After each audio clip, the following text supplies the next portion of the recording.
Amis Bélier, ravi de vous retrouver pour vos énergies pour ce mois de décembre 2025. Alors on va commencer avec vos énergies générales, ensuite financières et ensuite sentimentales. Mais je vais d'abord m'intéresser à la carte émotionnelle qui est sortie pour vous, où on a donc énergique et fébrile. Alors pourquoi énergique et fébrile ? Tout simplement parce que quand on a trop d'énergie, à un moment donné, on tombe dans la surexcitation. La surexcitation, c'est-à-dire qu'on n'arrive même plus à redescendre en tension, on est trop énervé, trop énergique, on veut être partout à la fois, on veut faire tout un tas de choses en même temps. Et le problème d'être dans cet état-là, d'être toujours alerte, toujours toujours plus, c'est qu'à un moment donné, on s'en épuise. C'est-à-dire que là, c'est vraiment la pile électrique qui sort pour vous. Vous allez être une pile électrique sur ce mois de décembre. Alors, ça peut être positif, hein, mais attention quand même à l'épuisement parce qu'on ne sait jamais. Allez, on regarde les énergies générales, c'est parti.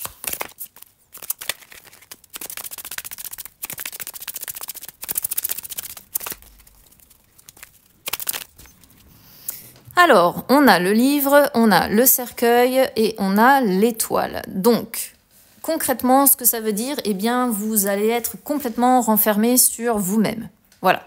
Pas de dialogue, pas de... Alors, c'est un peu contradictoire avec cette notion d'énergie, mais moi, ce que je comprends, c'est que là, c'est plutôt le dialogue qui va être fermé.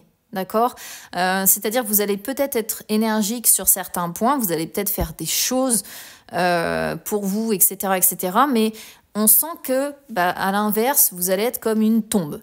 D'accord? Parce que vraiment, le livre, c'est quand on est renfermé sur soi, quand on ne dialogue pas, quand on n'exprime pas ce qu'on pense, quand... Alors, on le fait, attention, par connaissance de cause. C'est-à-dire que le livre pourrait indiquer que vous essayez d'apaiser des tensions. Et donc, pour essayer d'apaiser des tensions, eh bien, vous allez avoir un caractère assez renfermé, faire les choses, en fait, de votre côté.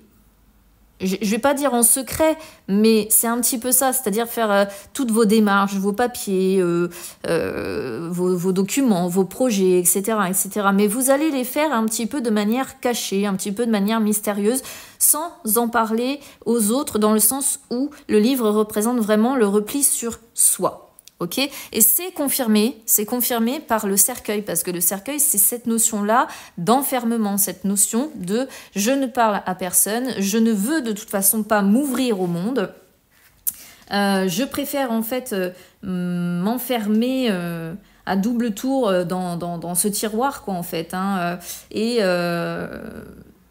éviter en fait de discuter, de dialoguer. Tout simplement parce que c'est... une période difficile pour vous, avec des changements assez douloureux, avec de la peine, avec de la tristesse, avec des obstacles, peut-être des retards. Mais on sent beaucoup de contrariété, on sent peut-être des pertes financières pour certains, pourquoi pas. Il y a un mal-être un peu général qui fait qu'il y a cet enfermement.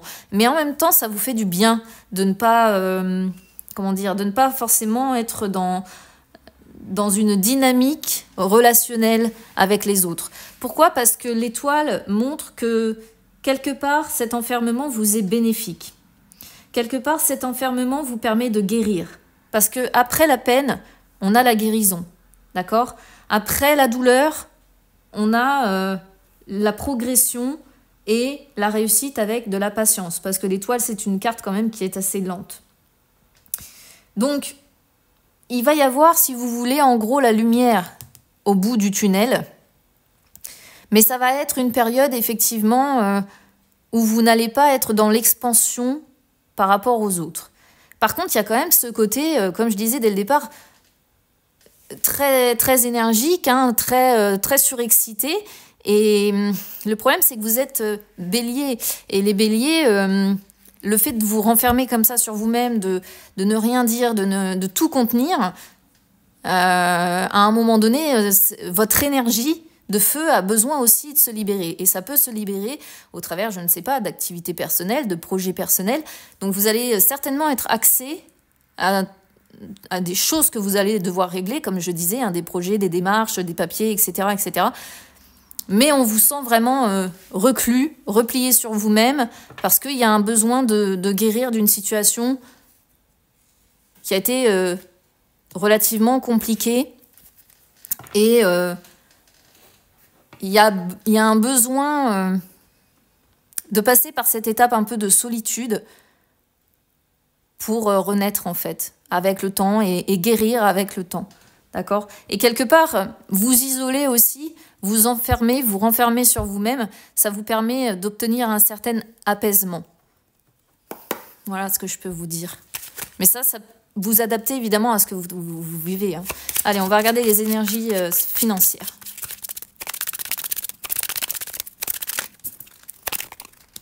Alors, on est bien sur les finances, on a les poissons.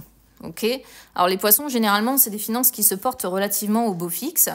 Alors ici, on a le pont dès le départ. Alors le pont, ça peut être des rendez-vous que vous avez en rapport avec vos finances, d'accord? Ça peut être une aide financière que vous allez recevoir également.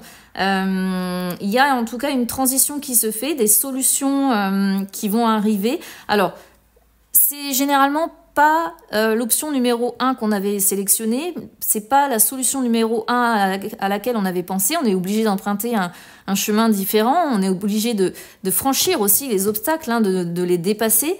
Donc on voit qu'il y a un passage, il y a une mutation, une transformation qui se fait et des discussions très importantes, des discussions très sérieuses en rapport avec les finances, parce que ce que vous voulez, c'est une amélioration, c'est faire bouger les choses. Alors, vous allez me dire, oui, mais vous m'avez dit juste avant, j'allais pas dialoguer, etc.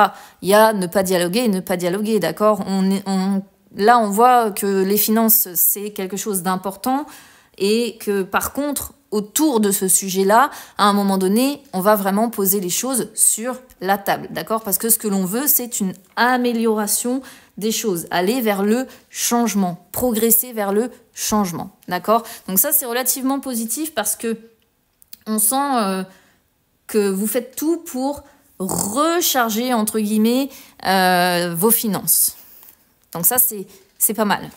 Certes, ça nécessite d'emprunter, comme je disais, un chemin différent, mais c'est pour un mieux derrière. Allez, on va regarder les énergies sentimentales.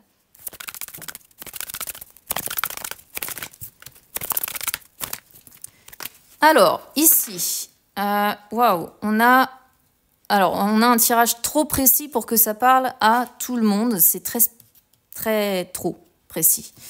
Donc, je vous le dis, ça ne pourra pas parler à tout le monde. On a l'homme ou la femme brune, le changement de ville, tu n'es pas prêt et les mensonges. Ici, concrètement, si vous êtes célibataire, eh bien, vous n'êtes pas prêt à une nouvelle relation. Voilà, tout simplement. Si vous êtes brune ou châtain foncé ou etc., ça vous désigne, d'accord. Si ce n'est pas votre couleur de cheveux, eh bien, ça peut représenter une personne qui serait éventuellement intéressée par vous, mais ce n'est pas réciproque, ok. Donc c'est vraiment ce qui sort et vous n'êtes pas prêt tout simplement parce que dans votre tête en fait vous avez envie de changement, vous avez envie de partir, vous avez envie de changer de vie, vous avez envie de changer complètement, changer de ville, partir ailleurs, etc. Pourquoi? Parce qu'on vous a trop souvent menti, on vous a trop souvent manipulé et ça vous a fait du mal. D'accord? Il est possible aussi pour certains que vous ayez été en relation avec une personne qui ne vit pas au même endroit que vous, hein, on pourrait le comprendre comme ça. Et vous n'êtes peut-être aussi pas prêt à emménager avec cette personne-là. Peut-être que vous voulez garder votre indépendance parce que vous avez encore une fois subi trop de mensonges par le passé. Voilà ce que je peux vous dire. Je vous embrasse.